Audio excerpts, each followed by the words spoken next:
Assalamualaikum warahmatullahi wabarakatuh. Kami dari kelompok 3 ingin menjelaskan tentang balok girder. Nama-nama kelompok kami yaitu saya sendiri, Muhammad Alwan Amrullah, Siti Nuraini, dan Nasifat Mala. 1. Latar belakang atau sejarah beton girder.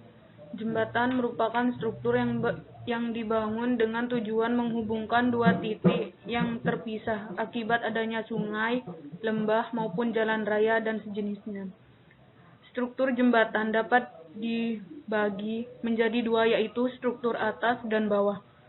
Struktur atas dan struktur bawah perlu ditinjau dengan sangat teliti agar jembatan yang diharapkan dapat berfungsi dengan semestinya dan tentunya dapat memenuhi umur yang direncanakan ataupun lebih dari umur rencana dan tidak mengalami kerusakan yang berarti. Struktur atas jembatan disusun oleh beberapa komponen yang saling terikat. Salah satu komponennya ialah balok girder. Balok girder adalah suatu balok yang berada di antara dua penyangga yang dapat berupa pier atau abutmen. Pada umumnya, girder beton tersebut berupa balok baja berbentuk profil double T. Namun ada juga yang berbentuk kotak atau box, atau sering disebut box girder, dan juga beberapa bentuk lainnya.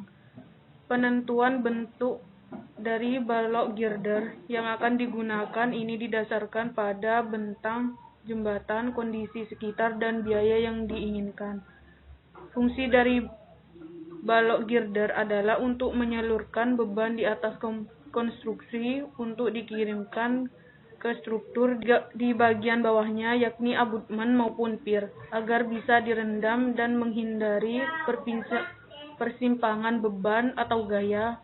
Girder memiliki bentang panjang dari 20 meter hingga 40 meter, sehingga sering digunakan dalam konstruksi jembatan, jalan tol, flyover, dan konstruksi bentang panjang lainnya.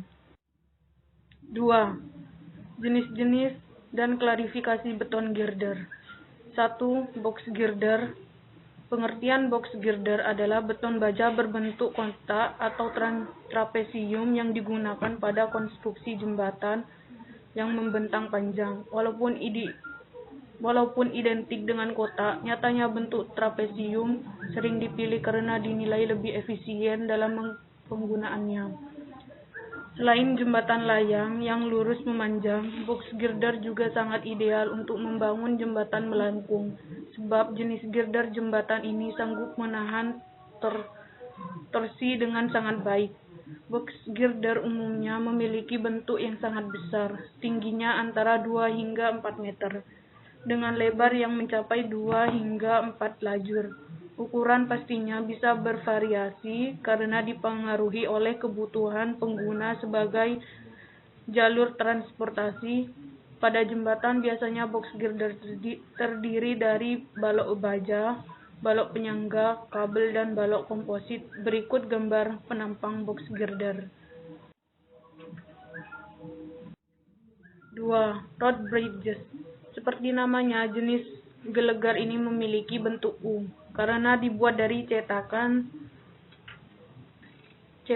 beton berbentuk huruf tersebut.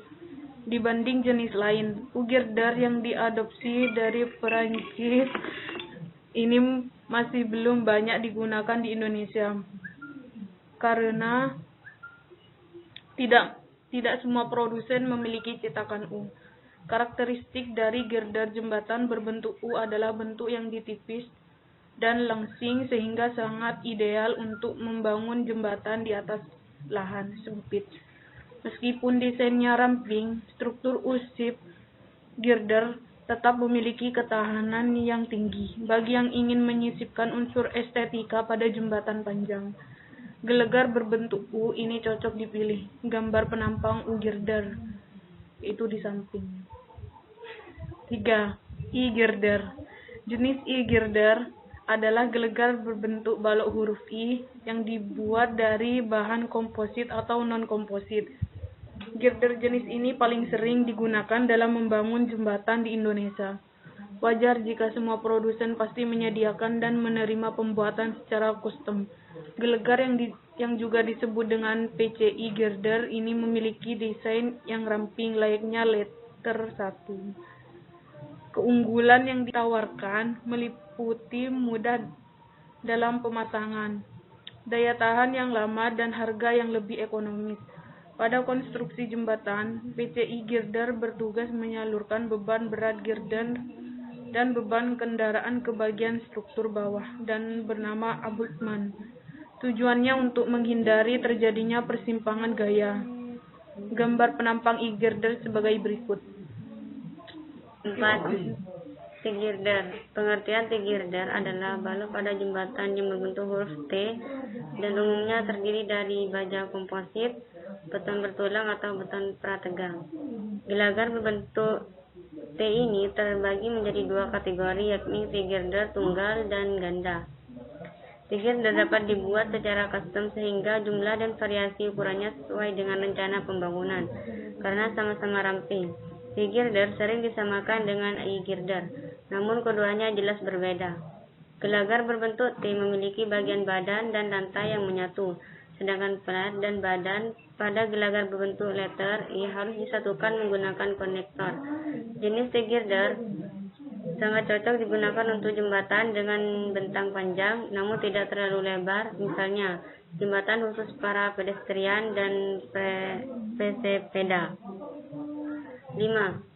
Flat girder. Jenis girder yang terakhir adalah flat girder. Girder jenis ini berupa balok berukuran besar yang terbuat dari susunan plat yang disambungkan. Proses penyambungan antara plat dapat dilakukan dengan sambungan las maupun sambungan baut. Sekarang ini, sambungan las sering digunakan karena lebih kuat dan terlihat estetis bangunannya. Flat girder dinilai sangat efektif untuk membangun jembatan jalan raya maupun jembatan kereta api. 3. Cara pengolahan material dari bahan beton girder. Berikut merupakan langkah-langkah prosedur fabrikasi precast concrete U-girder. 1.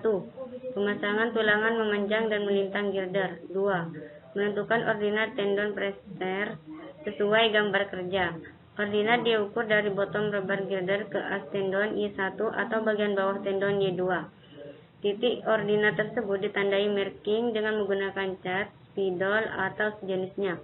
3. Memasang support bar dengan cara mengikat support bar ke tulangan geser atau sengkang berdasarkan posisi yang telah dimarking.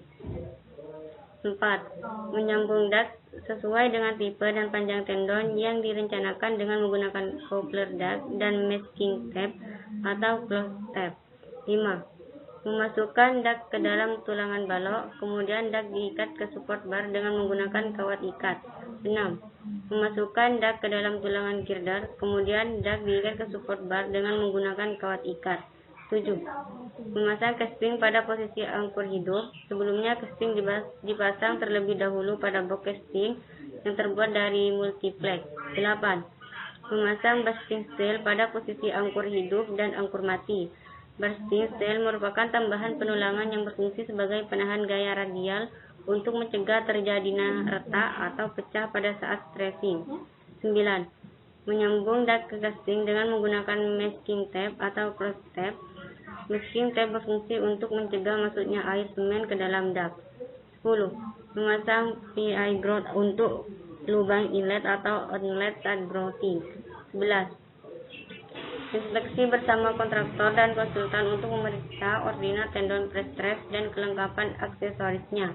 12. Pemasangan formwork girder. 13. Pengecoran. Balok girder yang telah cukup umur kemudian dibawa menuju lokasi penggunaan girder, yaitu di lokasi proyek.